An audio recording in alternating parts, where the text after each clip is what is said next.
Heartbreak leave para sa mga sawi sa pag-ibig. Inihain sa Kamara. Naritong news scoop ni Kim Gomez.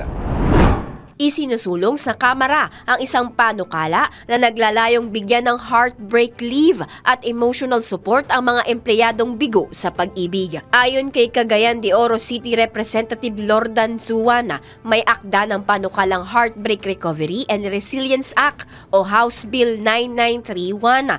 Layon nito na matulungan ng mga empleyado na naghihirap dahil sa pinagdaraan ng breakup. Sa ilalim nito, bibigyan ng isang araw na unpaid heartbreak leave kada taon ang mga empleyado na wala pang 25 years old. Ang mga empleyado na edad 25 hanggang 35 ay mayroong 2 araw na unpaid heartbreak leave kada taon, habang 36 years old pataas naman ay 3 araw na unpaid heartbreak leave ang maaring gamitin kada taon. Paliwanag ni Representative Suwan, upang maging kwalipikado ang empleyado ay kailangan sumulat sa kanyang employer kaugnay sa pinagdaraan ng breakup. At yan ang news scoop. Kim Gomez, nagbabalita ng tama, naglilingkod ng tama.